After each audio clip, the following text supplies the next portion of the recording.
అందరికీ నమస్కారం. Welcome to Vrushali online classes. ఈరోజు క్లాస్లో భాగంగా మనము సైకాలజీ చూస్తున్నాము. అభ్యసనము the most important topic and ఎక్కువ బిట్స్ వచ్చే టాపిక్ కూడా అభ్యసనం. ఎందుకంటే మనం టెక్స్ట్ బుక్లో చూసినట్లయితే కానీ అభ్యసనం అనేది కొంచెం పెద్దగా ఉంటుంది. టాపిక్ ఎక్కువ బిట్స్ వచ్చే అవకాశం ఉన్నటువంటి టాపిక్ అన్నమాట. చూడండి, క్రింది వాటిలో అభ్యసనానికి సంబంధించి సరైనది ఏది అనేసి ఇవ్వడం జరిగింది. శిక్షణ ద్వారా ప్రవర్తనలో కలిగే దాదాపు శాశ్వత మార్పునే మనము అభ్యసనం అంటారు. అంటే ప్రవర్తనలో కలిగే ఏదైనా మార్పు, పరిపక్వత వల్ల ప్రవర్తనలో వచ్చే మార్పు, జబ్బుల వల్ల వచ్చే తాత్కాలిక మార్పు, ఇవి కూడా మనకి మార్పు వస్తాయి. కాకపోతే దాన్ని మనము అభ్యసనానికి సంబంధించిన డెఫినేషన్ అని అనము. వచ్చే మార్పు దాదాపు శాశ్వతంగా ఉండాలి శిక్షణ ద్వారా, అప్పుడే దాన్ని మనం అభ్యసనం అంటారన్నమాట. క్రింది వాటిలో అభ్యసన లక్షణం కానిది ఏది అని ఇచ్చారు. కానిది ఏది అంటే ఒకటి ఉంటుంది, అయినేటి 3, మిగతావి 3 అభ్యసనం లక్షణాలు అవుతారు. అప్పుడు మనం అభ్యసన లక్షణాలు చూసుకోవాలి. అభ్యసనం సార్వత్రికమైనది, అభ్యసనం గమ్యనిర్దేశకమైనది, అభ్యసనం పరిపక్వతపై ఆధారపడి ఉంటుంది. ఇప్పుడు కానిది వచ్చేసి అభ్యసనం ప్రక్రియ కాదు, ఫలితము. అభ్యసనం అనేది ప్రక్రియ కాదు, అది ఒక ఫలితం అన్నమాట. క్రింది వాటిలో అభ్యసనాన్ని ప్రభావితం చేసే మానసిక సంబంధ కారకం కానిది ఏదంటే అలసట. మానసిక సంబంధ కారకం అలసట. అవధానం, శృతి, అభిరుచి అనేటి మానసిక సంబంధ కారకం కాబట్టి కానిది అడిగినారు కాబట్టి అలసట అవుతుంది. ఇక్కడ చూడండి, ఉదయ్ అనే విద్యార్థి తల్లిదండ్రులకు చదువు పట్ల సరైన వైఖరి లేకపోవడం వల్ల అభ్యసనంలో వెనుకబడి ఆ విద్యార్థి అభ్యసనాన్ని ప్రభావితం చేసే కారకము కుటుంబ కారకము. అతని కుటుంబ నేపథ్యము అతని యొక్క అభ్యసనాన్ని ప్రభావితం చూస్తుంది. ఉపాధ్యాయ విద్యార్థి నిష్పత్తి సరిగా లేకపోవడం వల్ల కిరణ్ అనే విద్యార్థి అభ్యసనంలో వెనకబడి ఉన్నట్లయితే అభ్యసనాన్ని ప్రభావితం చేసే రకం పాఠశాల కారకం. మనకి ఇటువంటివి కొంచెం ఈజీగానే ఉంటాయి. ఆప్షన్స్ చూస్తేనే గుర్తుపట్టి రాయగలుగుతాం. అటువంటి ఈజీగా ఉండే బిట్సే మనము తప్పుపోకోకుండా చేయగలిగితే మనము మన మార్కులు సగం వరకు మన జోబీలో ఉన్నట్టే. అలా కాకుండా కొంచెం టఫ్ ఇచ్చినట్టు మనం చేయాలంటే అప్పుడు సాధన ఎక్కువ ఉండాలి. అభ్యసనంలో తప్పనిసరిగా ఉండాల్సిన అంశం అనుభవం. అభ్యసనం అంటే అంతఃప్రవర్తన మైనస్ ప్రవేశ ప్రవర్తన. అభ్యసన సోపానాల వరుస క్రమంలో రెండోది అభ్యసన లక్ష్యాలను ఏర్పాటు చేసుకోవడము. అభ్యసనానికి సంబంధించి సరికానిది ఏదంటే అభ్యసనం ఫలితం మాత్రమే అనేది కాదన్నమాట. అభ్యసనం అనేది ఒక ప్రక్రియ. అభ్యసనం జీవితాంతం జరుగుతుంది. అభ్యసనం గమ్యనిర్దేశం. ఇవి అభ్యసనానికి సంబంధించి లక్షణాలు. అది కానిది. నెక్స్ట్ చూడండి, జబ్బు, అలసట, మత్తు పదార్థాలను సేవించడం వల్ల తాత్కాలికంగా శరీరంలో జరిగే మార్పులే అభ్యసనం అని డెఫినేషన్ ఇచ్చింది Hergenhahn. Very very important. ఈ పరిశోధకులు, శాస్త్రవేత్తలు ఇచ్చిన డెఫినేషన్స్ ఆ టాపిక్ మీద ఇంపార్టెంట్. హెడ్జెన్ హాన్ ఏమి ఇచ్చినారంటే జబ్బు, అలసట, మత్తు పదార్థాలను సేవించడం వల్ల తాత్కాలికంగా శరీరంలో జరిగే మార్పులే అభ్యసనం అని తెలిపినాడు. విద్యార్థి అభ్యసనాన్ని ప్రభావితం చేసే వ్యక్తిగత కారకం విద్యార్థి యొక్క సెల్ఫ్ కాన్ఫిడెన్స్, ఆత్మవిశ్వాసం. నాకు ఈసారి ఖచ్చితంగా ఫస్ట్ ర్యాంక్ రావాలి, ఈసారి నాకు డిఎస్సిలో ఖచ్చితంగా జాబ్ రావాలి అని మనం ఎంత బలంగా కోరుకుంటాము. ఎప్పుడు పాజిటివ్ మైండ్తోనే ఉండాలి, పాజిటివ్ యాటిట్యూడ్తోనే ఉండాలి. మన చుట్టూ ఎంత నెగిటివ్ పీపుల్ ఉన్నా కానీ మనం వాళ్ళని మనల్ని మింగిల్ చేసుకోకూడదు. మన వే ఆఫ్ థింకింగ్లో మనం ఉండాలి. ఎంతసేపు మన దృష్టి అర్జునుడి దృష్టి పక్షుకన్ను మీద ఉంటుందో అదేవిధంగా మన దృష్టి డిఎస్సిలో జాబ్ కొట్టడం మీదనే ఉండాలి. మిగతావన్నీ అవుట్ ఆఫ్ పెట్టుకోవాలి ఎగ్జామ్ వరకే. అది మన సెల్ఫ్ కాన్ఫిడెన్స్. మనకు వస్తుంది, ఖచ్చితంగా జాబ్ వస్తుంది. ఎన్ని మార్క్స్ వచ్చినా, ఎన్ని ర్యాంక్ వచ్చినా, ఎన్ని పోస్టులు ఉన్నా, ఎటువంటి సిచ్యువేషన్స్ ఉన్నా, హెల్త్ ఇష్యూస్ ఉన్నా, ఎకనామికల్గా, ఫినాన్షియల్గా, పేరెంట్స్, ఫ్యామిలీ పరంగా, మన రిలేటివ్స్ పరంగా ఎన్ని ఇబ్బందులు ఎదురైనా నేను జాబ్ తెచ్చుకుంటాను, వాళ్ళందరికీ నేను సమాధానం చెప్పేది ఒక జాబ్తోనే అనే సెల్ఫ్ కాన్ఫిడెన్సే మనల్ని ముందుకు తీసుకోవాలి. దానికోసం మనల్ని మనము తెలుసుకోవాలి. జస్ట్ బికాజ్ ఆఫ్ నిరూపించుకోవాలి. మనల్ని నిరూపించుకున్నప్పుడే మన యొక్క వాల్యూ అనేది అందరికీ అర్థమవుతుంది అన్నమాట. సాంప్రదాయిక నిబంధనలో నిబంధిత ప్రతిస్పందన విరమణ చెందడానికి కారణం నిర్నిబంధిత ఉద్దీపన లేకపోవడం. ఇది మనకి ఐవాన్ పావ్లో కుక్కగంట ప్రయోగం నుంచి వచ్చిన బిట్ అన్నమాట. ఆ బిట్లో సాంప్రదాయిక నిబంధనలో నిబంధిత ప్రతిస్పందన విరమణ చెందడానికి కారణం నిర్నిబంధిత ఉద్దీపన లేకపోవడం అన్నమాట. పాఠశాలలో అల్లరి చేస్తున్న విద్యార్థులు ప్రధానోపాధ్యాయుడు రాకను గమనించి నిశ్శబ్దంగా ఉండటాన్ని ఏ అభ్యసనం అంటే ఎస్ టైప్. దీన్ని సాంప్రదాయిక నిబంధనము, ఐవాన్ పావ్లో ప్రయోగము, కుక్కగంట ప్రయోగం అనేసి కూడా అంటారన్నమాట. క్రింది వాటిలో సాంప్రదాయిక నిబంధనం కానిది ఏది? విద్యార్థులు ఉపాధ్యాయుని అనుకరించడం, ట్రాఫిక్ సిగ్నల్స్ వాహనాలు నడపడం, వ్యాయామ ఉపాధ్యాయుడు విధుల శబ్దానికి అనుగుణంగా డ్రిల్ చేయడం, జాతీయ గీతం వినపడగానే లేచి నిలబడడం, విద్యార్థులు ఉపాధ్యాయుని అనుకరించడం. విద్యార్థులు ఉపాధ్యాయుని అనుకరించడం అనేది మామూలు సాధారణ విషయం. అది అనుకరణ కిందికి వస్తుంది, సాంప్రదాయిక నిబంధన కాదు, అనుకరణ కిందికి వస్తుంది. ఇది ఈ మూడు వచ్చేసి మనం వాటికి మన మైండ్లో బ్లైండ్గా ఫిక్స్ అయిపోయి ఉంటాం. ట్రాఫిక్ సిగ్నల్స్కి, పీటీ మాస్టర్ వేసే విజిల్ శబ్దానికి, అదేవిధంగా నేషనల్ యాంథాన్కి లేచి నిలబడడం, అవి సాంప్రదాయిక నిబంధన. కానిది ఏది అడిగినాడు కాబట్టి ఇది అనుకరణ, కాబట్టి ఇది కాదన్నమాట. క్రింది వాటిలో సరికానిది? ప్రవర్తనవాద ఉపగమాలు, పావ్లో, థాండైక్, స్కిన్నర్ అభ్యసన సిద్ధాంతాలు. ఈ మూడు ప్రవర్తనవాద. గెస్టాల్ట్, కోహ్లర్, కోఫ్కా అభ్యసన సిద్ధాంతాలు. ఇవి పరిశీలనాత్మక ఉపగమనాలు, ఇవి తప్పించారన్నమాట. బండూరా, వైగాట్స్కి అభ్యసన సిద్ధాంతాలు.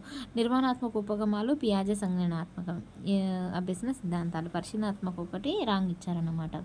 ప్రశాంత్ అనే ఉపాధ్యాయుడు పాఠశాలకు సమయానికి వచ్చిన విద్యార్థులకు మాత్రమే ప్రతిరోజు పెన్సిల్ బహుమతిగా ఇచ్చాడు.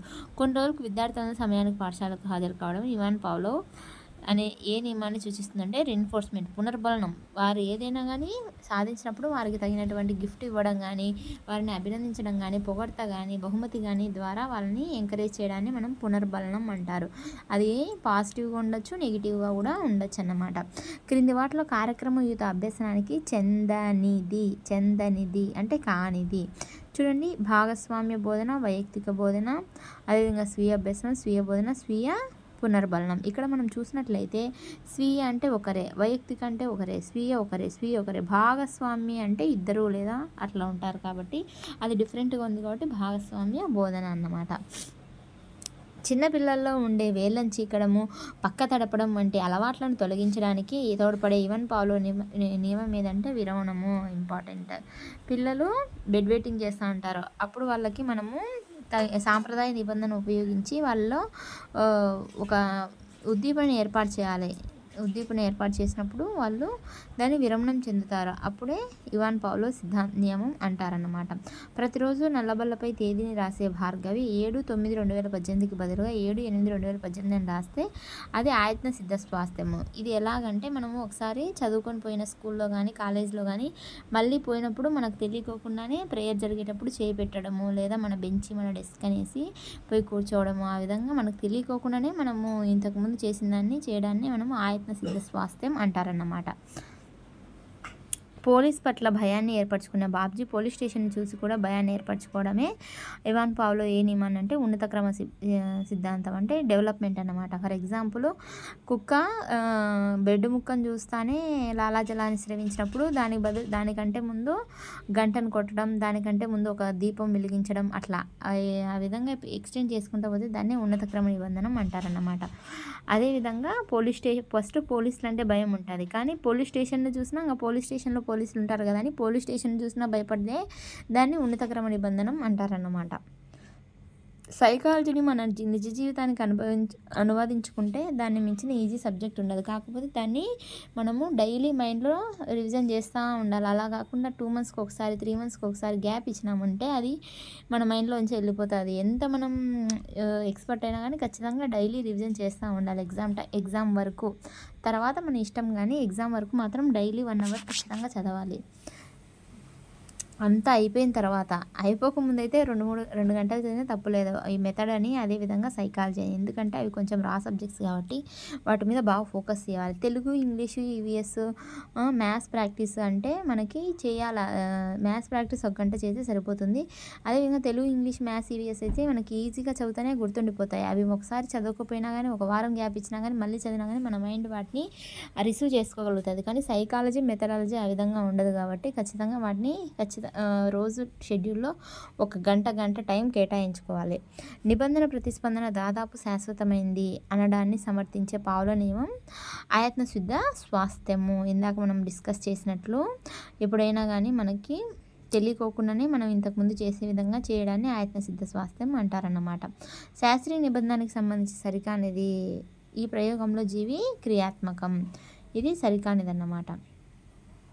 ఎస్ టైప్ నిబంధన ఉద్దీపనకు అధిక ప్రాధాన్యత రాబట్టిన ప్రతిస్పందనలు ఉంటాయి కాబట్టి జీవి క్రియాత్మకం అనేది సరికానిది. గణిత ఉపాధ్యాయుడి పట్ల భయాన్ని ఏర్పరచుకున్న గీత గణిత సబ్జెక్టుపై కూడా భయాన్ని ఏర్పరచుకోవడం ఉన్నత క్రమ నిబంధన. ఇందాక మనం డిస్కస్ చేసినట్టు పోలీసు, పోలీస్ స్టేషను, గణిత ఉపాధ్యాయుడు, గణిత సబ్జెక్టు. అదేవిధంగా బడిగంట శబ్దాన్ని పోలిన గుడిగంట శబ్దాన్ని కూడా బడిగంటగా భావించి శిరీష బడి వైపు పరుగు తీసింది. అయితే ఇవాన్ పావ్లో ఏ నియమాన్ని తెలియజేస్తుందంటే సామాన్యీకరణం, జనరలైజేషన్. ఫర్ ఎగ్జాంపుల్ మనకి మున్సిపాలిటీ బండి వాళ్ళు వచ్చినప్పుడు విజిల్ వేస్తారు. అదేవిధంగా ఏదైనా ఐస్ క్రీమ్ కానీ అట్లా వచ్చినప్పుడు కానీ వీధులలో విజిల్ వేస్తారు. దాన్ని చూసి ఐస్ క్రీమ్ వచ్చింది అనుకోవడం, లేకుంటే విజిల్ వేయగానే చెత్తబండి వచ్చిందని మనం అనుకొని రావడాన్ని జనరలైజేషన్ లేదా సామాన్యీకరణ అంటారు. కార్యసాధక నిబంధనకి సంబంధించి సరికానిది ఏమిటి? ఇందులో జీవి నిష్క్రియాత్మకంగా ఉంటుందనేది సరికానదు. ఇది ప్రతిస్పందన ప్రాధాన్యత సిద్ధాంతం. ఇక్కడ చూసినట్లయితే మనము ఇది వచ్చేసి శాస్త్రీయ నిబంధనలో ఎస్ టైప్ నిబంధనం, ఇది వచ్చేసి ఆర్ టైప్ నిబంధనం. అంటే ఇది ఎస్, ఇది ఆర్. ఉద్దీపన ప్రతిస్పందన అన్నమాట. ప్రతిస్పందనకి ప్రాధాన్యత ఇస్తే ఇది ఉద్దీపనకి ప్రాధాన్యత ఇస్తుంది. ఇందులో ప్రతిస్పందనలు వెలువడతాయి, ఇవి రాబట్టబడతాయి, ఇక్కడ వెలువడతాయి అన్నమాట. ఇవి రెండు ఇంపార్టెంట్, ఈ రెండింటికి తేడాలన్నమాట. దీనిలో నిష్క్రియాత్మకంగా ఉంటుంది అనేది సరికానిది. ఇక్కడ నిష్క్రియాత్మకంగా ఉంటుంది, మనం ఏం చెప్తే అది చేసన్నట్లు. కింది వాటిలో సరికానిది చేసి చూడండి. రాబట్టబడిన ప్రతిస్పందనలో ఉద్గమాలు, అదేవిధంగా వెలువడిన ప్రతిస్పందనలకి నిర్గమాలు. ఎస్ టైప్ నిబంధన శాస్త్రీయ నిబంధన, ఆర్ టైప్ నిబంధన కార్యసాధక నిబంధనం. ఇవి రెండు కరెక్టే. కింది 3, 4 ఫస్ట్, సెకండ్ రాంగ్ కాబట్టి 1, 2 వస్తుంది. కార్యసాధక నిబంధనకి సంబంధించి సరికానిది ఏమిటంటే థర్డ్ మీట నిబంధిత ప్రతిస్పందన అన్నమాట. ఇక్కడ మనం చూసినట్లయితే నిరుద్దీపన ప్రతిచర్యల్లో ఖచ్చితమైన ప్రతిచర్యను పునర్బలనంతో నిబంధనం చేసి కార్యసాధనకు పురికొల్పేలా చేయడం ద్వారా వ్యక్తి ప్రవర్తనలో మార్పు తీసుకురావడాన్ని కార్యసాధక నిబంధనం అంటారు. నిరుద్దీపన ప్రతిచర్యల్లో ఖచ్చితమైన ప్రతిచర్యను పునర్బలనంతో నిబంధన చేసి కార్యసాధనకు పురికొల్పేలా చేయడాన్ని వ్యక్తి ప్రవర్తనలో మార్పు తీసుకోవడం. మనము చూసినట్లయితే ప్రయోగం ఇంతకుముందు మనం చూసినాం. ఒక కేజ్ మాదిరి పెట్టి దాంట్లో ఒక పిల్లిని పెట్టి అది ఇక్కడ ఒక మీటాను పెట్టి దానికి ఫస్ట్ మామూలుగా పడేటట్టు చేసి తర్వాత కొన్ని ప్రయత్నాల ద్వారా దాన్ని తెలియకోకుండా నొక్కితే అది ముక్క వచ్చి పడే విధంగా చేసి దాన్ని అనేక ప్రయత్నాల ద్వారా ఖచ్చితమైన ఒకటి పునర్బలన కార్యసాధనకు పురికొల్పుతుందన్నమాట. ఆ విధంగా చేయడాన్ని మనం కార్యసాధక నిబంధనం అంటారన్నమాట. ప్రవీణ అనే ఉపాధ్యాయులు తన విద్యార్థులతో ప్రాజెక్టు పని చేయిస్తూ ప్రతి 2 నిమిషాలకు పునర్బలనాన్ని ఇస్తుంటే స్కిన్నర్ ప్రకారం ఏ రకమైన పునరుండే స్థిరకాల వ్యవధి. ఇక్కడ టైం మెన్షన్ చేస్తున్నారు. ప్రతి 2 నిమిషాలు స్థిరంగా కాలం ఉంది కాబట్టి. అదే అలా కాకోకుండా టైం లేకోకుండా ఉంటే ఎప్పుడు నిరంతరం సరైన ప్రతిస్పందనకు పునర్బలనం ఇస్తే దాన్ని నిరంతర పునర్బలనం అంటారు. ఇక్కడ చూడండి, అలీ అనే ఉపాధ్యాయుడు విద్యార్థులను ప్రశ్నలు అడుగుతున్నారు. ప్రతిసారి ఆన్సర్ కరెక్ట్ చెప్తే క్లాప్స్ కొట్టిస్తుంటాడు. దాన్ని నిరంతర పునర్బలనం అంటారు అన్నమాట. ప్రతిసారి రాంగ్ చెప్పినప్పుడు స్టిక్తో ఎవరిని తన్నకూడదు, కానీ కొంచెం గదిరించినట్టు ఆ విధంగా భయం పెడితే దాన్ని అది కూడా వ్యతిరేక పునర్బలనం అవుతుంది. అది పాజిటివ్, నెగిటివ్ అన్నమాట. రాము అనే ఉపాధ్యాయుడు విద్యార్థికి అస్థిర కాల వ్యవధుల్లోనూ అస్థిర ప్రతిస్పందన పునర్బలనం ఇస్తున్నాడు. స్కిన్నర్ ప్రకారం ఏ రకమైన పునర్బలనం అంటే చరశీల పునర్బలనం. అంటే ఒక టైం ఉండదు, ఒక పాడు ఉండదు అన్నమాట. ఎలా పడితే అలా ఇస్తే దాన్ని చరశీల పునర్బలనం అంటారు. కార్యక్రమయుత అభ్యసనానికి సంబంధించి సరికానిది ఏమిటి? ఇక్కడ చూడండి, తక్షణ పరిపుష్టి అనేది ఉండదు కార్యక్రమయుత అభ్యసనానికి. అది సరికానిది అంటే ఖచ్చితంగా ఉంటుందన్నమాట. అభ్యాసకుడు క్రియాత్మకంగా ఉంటాడు, స్వీయ అభ్యసనం జరుగుతుంది, స్వీయ మూల్యాంకనం అనేది కూడా జరుగుతుంది కార్యక్రమయుత అభ్యసనంలో. ఇంపార్టెంట్ ఇది. కార్యశాఖ నిబంధనలో మన విద్యకి ఏ విధంగా ఉపయోగపడుతుంది అనే దానికి కార్యక్రమయుత అభ్యసనం అన్నమాట. బోధనా యంత్రాలు మొదట కనుగొన్నవారు ప్రెస్సీ. ఇంపార్టెంట్. ప్రెస్సీ బోధనా యంత్రాలను కనుగొన్నవారు ప్రెస్సీ. లత ఒక ప్రశ్నావళికి ప్రతిస్పందనలు ఇస్తుండగా వినోద్ అనే ఉపాధ్యాయుడు ఆమెకు ప్రతి 3 ప్రతిస్పందనలకు ఒకసారి పునర్బలనం ఇస్తున్నాడు. స్కిన్నర్ ప్రకారం ఏ రకమైన పునర్బలనం? ప్రతి 3 కాబట్టి స్థిర నిష్పత్తి పునర్బలనం. అంధుడిని రోడ్డు దాటించిన శిరీషను గమనించిన ఉపాధ్యాయుడు మరుసటి రోజు ప్రార్థన సమయంలో పిలిచి ఆమెను అభినందించారు. ఈ ప్రోత్సాహంతో శిరీష వృద్ధులను సహాయం చేయడాన్ని అలవాటుగా మార్చుకుంది. ఇది కార్యసాధక నిబంధనం అన్నమాట. అది గుడ్ హ్యాబిట్ కాబట్టి అది ఆమెకు పునర్బలం ఇవ్వడం ద్వారా దాన్ని కంటిన్యూ చేసింది కాబట్టి అది కార్యసాధక నిబంధనం. నిబంధిత ప్రతిస్పందనకు ప్రతిఫలానికి మధ్య సంసర్గం ఏర్పడే నిబంధనము కార్యసాధక నిబంధనం అన్నమాట. ఒక విద్యార్థి A for apple, B for ball, C for cat అని చెబుతుంటే మనోవిజ్ఞాన శాస్త్రం పట్ల అవగాహన ఉన్న ఉపాధ్యాయుడిగా దీన్ని ఏ అభ్యసనం అంటే నిబంధన అభ్యసనం. అదనగానే ఇది గుర్తు రావడం కాబట్టి నిబంధన అభ్యసనం అంటారన్నమాట. కళ్యాణ్ అనే విద్యార్థి గేమ్ ఆడేటప్పుడు ప్రతి లెవెల్ పూర్తి చేసినప్పుడల్లా కొన్ని అవార్డులు పొందుతూ బాగా ఆడే ప్రవర్తనకు అలవర్చుకున్నాడు. ఈ ప్రవర్తన వివరించే అభ్యసన సిద్ధాంతం కార్యసాధక నిబంధనం అన్నమాట. ఎందుకంటే తనకి గిఫ్ట్లు వస్తున్నాయి బాగా ఆడినప్పుడల్లా, అందుకు అదొక పునర్బలం మాదిరిగా. 5వ తరగతి చదువుతున్న మోహన్ బహుమతిని పొందడం కోసం మాత్రమే చదివేందుకు అలవాటు పడ్డాడు. ఏ అభ్యసన సిద్ధాంతం అంటే కార్యసాధక నిబంధన సిద్ధాంతం. మనము టెక్స్ట్ బుక్లో చదివే కంటెంట్ని మన స్కూల్కి అప్లై చేసుకునేప్పుడు కొంచెం బాగా అనిపిస్తుంది. ఆ విధంగా అప్లై చేసుకుని చదవాలి, అప్పుడే మనకు గుర్తుంటుంది అన్నమాట. నువ్వే టీచర్ అయితే ఫర్ సపోజ్ నీకే అటువంటి పిల్లలు ఫేస్ చేస్తే నువ్వు ఏ రకంగా ఏ సిద్ధాంతాన్ని ఏ నియమాన్ని ఉపయోగిస్తావు అన్నట్టు. థార్నడైక్ రచించని గ్రంథం ఏది? రచించని అంటే మిగతా 3 రచించినట్టే. అవి ఏంటంటే animal intelligence, measurement of intelligence, the psychology of learning. ఈ 3 థార్నడైక్ రచించినటువంటి గ్రంథాలు అన్నమాట. ఏదైనా ఒక కృత అభ్యసనం ఒక ప్రయత్నంలో సాధ్యపడదు. అనేక ప్రయత్నాలు చేయడం వల్ల దోషాలు తగ్గి చివరికి ఖచ్చితమైన సంధానాన్ని గ్రహించడం ద్వారా ఒక ప్రయత్నంలోనే కృత్యాన్ని సాధించాలి. ఈ సిద్ధాంతాన్ని తెలియజేసిన వారు ఈఎల్ థార్నడైక్. ఇంపార్టెంట్. యత్నదోష సిద్ధాంతము ఈఎల్ థార్నడైక్. ఉక్తలేఖనం ద్వారా రాతదోషాలు లేకుండా రాయడం నేర్చుకోవడం, టైప్ చేయడం నేర్చుకోవడం, కాపీలు రాయడం ద్వారా చేతిరాత మెరుగుపరుచుకోవడము, నూతన ఆవిష్కరణలకు మూలమైన అభ్యసనము. 4వది ఒకటి డిఫరెంట్గా ఉంది. మిగతా అన్నీ మనం ప్రాక్టీస్ చేయడం ద్వారా మన లోపాలను సవరించుకొని పర్ఫెక్ట్గా రావడానికి ఎగ్జాంపుల్స్ ఏదంటే కాపీ రైటింగ్ రాయడం ద్వారా హ్యాండ్ రైటింగ్ ఇంప్రూవ్మెంట్, ఉక్తలేఖనం అంటే డిక్టేషన్ అన్నమాట. డిక్టేషన్ పెడితే మన రాతదోషాలు నివారించుకోవచ్చు. అదేవిధంగా టైప్ చేయడం ద్వారా టైపింగ్ బాగా నేర్చుకోవచ్చు అన్నమాట. అవి 3 యత్నదోష సిద్ధాంతాలకి ఉదాహరణలు. కానీ ఏదంటే ఈ నూతన ఆవిష్కరణకు మూలమైన అభ్యసనము అంటే సృజనాత్మకత, ఇది కాదు అన్నమాట. యత్నదోషం అంటే పదే చేయాలా, అప్పుడే యత్నదోషం అన్నమాట.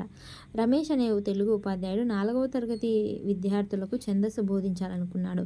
ఆ ఉపాధ్యాయుడికి థార్నడైక్ ఏ నియమంపై అవగాహన లేదని చెప్పవచ్చు. అంటే సంసిద్ధత నియమం. 4వ తరగతి పిల్లలకు మనం ఛందస్సు చెప్తే వాళ్ళకి ఏమర్థమవుతుంది అంటే వాళ్ళ వయసును బట్టి కూడా మనం అభ్యసనాన్ని ఇవ్వాలి. అప్పుడు దాన్ని ఏమంటారంటే సంసిద్ధత నియమం, వాళ్ళని సంసిద్ధం చేయడము. అదే ఇంకొక ఎగ్జాంపుల్ ఇచ్చాడంటే హరి అనే ఉపాధ్యాయుడు తరగతి గదిలో వచ్చి నేరుగా పాఠ్యాంశాన్ని బోధించడం మొదలు పెడతాడు. థార్నడైక్ ఏ నియమంపై అవగాహన లేదంటే వాళ్ళని కొంచెం మోటివేషన్ చేయాలా. వాళ్ళకి ఒక పాట పాడో, ఒక కథ చెప్పో, ఒక పొడుపు కథ చెప్పో వాళ్ళని యాక్టివ్ చేసి అప్పుడు మనం లెసన్ స్టార్ట్ చేస్తే అప్పుడు మన దారిలోకి వస్తారు. అలా కాకుండా వాళ్ళు అడుస్తుంటే మనం అడుస్తుంటే వాళ్ళకి ఎక్కదు, మనకి చెప్పబుద్ధి కాదు. కాబట్టి వాళ్ళని సంసిద్ధుల్ని చేయాలన్నమాట. చూడండి, ప్రకాష్ అనే ఉపాధ్యాయుడు విద్యార్థుల ప్రజ్ఞాస్థాయికి మించిన విషయాలను బోధిస్తుంటే ఉపాధ్యాయుడు ఏ నియమాన్ని అంటే ఇది కూడా సంసిద్ధత నియమమే. నెక్స్ట్ ఫలిత నియమం అంటే కార్యసాధక నిబంధన థార్నడైక్ ప్రతిపాదించే ఏ నియమంపై ఆధారపడుతుందంటే ఫలిత నియమంపై. ఫలితం కోసమే కాబట్టి అవన్నీ జరిగేవి ఫలిత నియమం అన్నాం. అభ్యాసం కూసు విద్య అనేది థార్నడైక్ ఏ నియమాన్ని సూచిస్తుందంటే అభ్యాస నియమం. ఈ 3 థార్నడైక్ ప్రతిపాదించినటువంటి నియమాలు: సంసిద్ధత నియమం, ఫలిత నియమం, అభ్యాసం నియమం. కంప్యూటర్ ఆధారిత బోధన, ఈ లెర్నింగ్, మొబైల్ ఫోన్లోని ఆటలు ఆడడం ఏ అభ్యసన సిద్ధాంతాన్ని సమర్థిస్తాయంటే కార్యక్రమయుత అభ్యసనం. ఇంపార్టెంట్. ఇది దేని కిందకి వస్తాయంటే కార్యక్రమయుత అభ్యసనం. నూతన పాఠ్యపుస్తకాల్లోని పాఠ్యాంశం చివర ఉన్న మనం నేర్చుకున్నాంలోని ముఖ్య భావనలు ఏ విషయాన్ని తెలియజేస్తాయంటే అభ్యాసనం అంటే ప్రాక్టీస్ చేయాలి, ఎక్సర్సైజెస్. ప్రేరణ ప్రతిచర్యల మధ్య బంధం ఏర్పడినప్పుడు సంతృప్తికరమైన ఫలితాలు కలిగితే ఆ చర్యను తిరిగి పునరావృతం చేస్తాము. అసంతృప్తి చెందితే ఆ చర్య నుంచి వైదొలుగుతాం అనేది ఏ నియమం అంటే థార్నడైక్ ప్రకారం ఫలిత నియమం. మనకు ఫలితం వస్తేనే దాన్ని రిపీట్ చేస్తాం, ఫలితం రాకుంటే దాన్ని అక్కడితోనే ఫుల్ స్టాప్ పెట్టేస్తాం అన్నమాట. ఇది ఏ నియమం అంటే ఫలిత నియమం. కిరణ్ అనే గణిత ఉపాధ్యాయుడు తరగతిలో చెప్పిన లెక్కకు మాదిరి లెక్కలు అనేకం చేయమని విద్యార్థులకు హోంవర్క్ ఇచ్చారు. ఉపాధ్యాయుడు థార్నడైక్ ప్రకారం అభ్యాస నియమం నెంబర్ ఆఫ్ టైమ్స్ ప్రాక్టీస్ చేస్తే అభ్యాస నియమం అన్నమాట. హరి అనే ఉపాధ్యాయుడు పరీక్ష నిర్వహించిన తర్వాత ఎప్పుడూ ఫలితాలను ప్రకటించడు. అందువల్ల ఆ మాస్టర్ బోధించే సబ్జెక్ట్ పట్ల విద్యార్థులు విముఖత కలిగి ఉన్నారు. ఏ నియమం అంటే ఫలిత నియమం. ఎందుకంటే పిల్లలకు కూడా యాంగ్జైటీ ఉంటుంది వాళ్ళు రాసిన మార్కులకు తెలుసుకోవాలని. ఈ రకంగా బోధించినాడు కాబట్టి మేము ఈ రకంగా రాసినాం కాబట్టి ఇన్ని మార్కులు వచ్చినాయని వాళ్ళు తెలుసుకుంటారన్నమాట. ప్రశాంత్ అనే ఉపాధ్యాయుడు తన విద్యార్థులకు అన్ని విషయాలను వివరంగా బోధించినప్పటికీ విద్యార్థులు కొన్ని విషయాలు మాత్రమే ప్రతిస్పందిస్తున్నారు. అయితే ఏ నియమం అంటే పాక్షిక చర్య నియమం. కొన్ని వాటికి ప్రతిస్పందించి కొన్ని వాటికి ప్రతిస్పందించకపోతే దాన్ని పాక్షిక చర్య నియమం అంటారు. విద్యార్థులకు ఓర్పుతో నిశిత పరిశీలనలకు అలవర్చే సమస్య పరిష్కార పద్ధతి, అన్వేషణ పద్ధతి, ప్రాజెక్టు పద్ధతుల అనుసరణీయ క్రమంలో ఉపయోగపడే అభ్యసనం అంతర్దృష్టి అభ్యసనం. Very very important. అంతర్దృష్టి అభ్యసనం. అంతర్దృష్టి అభ్యసనానికి సంబంధించి సరికానిది ఏది అంటే ఒక పనిని మళ్ళీ మళ్ళీ నిరంతరంగా సాధన చేయడంలో అభ్యసనం అంతర్దృష్టితో ఏర్పడుతుంది అనేది కాదు. మిగతా అన్ని అభ్యసనాల కంటే క్లిష్టమైన అభ్యసనం. సమస్యను సంపూర్ణంగా అర్థం చేసుకోవడం ద్వారా మాత్రమే ఇది సాధ్యమవుతుంది.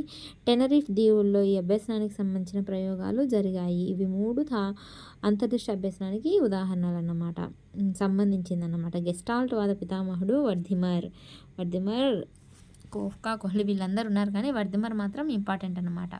అంతర్దృష్టి అభ్యసనం కానిది ఏది అని ఇచ్చారు. గుడ్డిగా బట్టి ప్రోత్సహించే విధానాన్ని అభ్యసనం అంటారనేది కాదన్నమాట.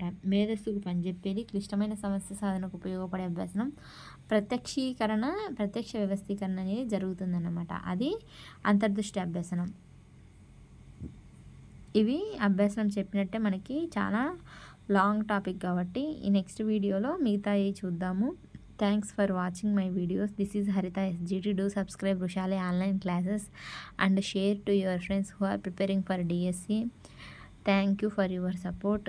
2-3 డేస్లో డిఎస్సి పైన ఒక క్లారిటీ వస్తుందని న్యూస్ ఇచ్చారు. అటువంటి న్యూస్ మనం పట్టించుకోకూడదు, చెప్పాం కదా. ఈరోజు నైట్కి ఎగ్జామ్ పెట్టినా మనం తీసుకొచ్చుకునేంత సత్తా కెపాసిటీ ఉండాలి. మనకి ఎగ్జామ్ అయిపోయినాక కూడా చదివేది ఉంటుంది, అంత వ్యాస్ట్ సిలబస్ ఉంటుంది. కాబట్టి డిఎస్సి అవన్నీ పక్కన పెట్టేసి సిలబస్ కంప్లీషన్, రివిజన్, ప్రాక్టీస్ వీటి మీదనే శ్రద్ధ పెట్టాలి. Thanks for watching my videos again.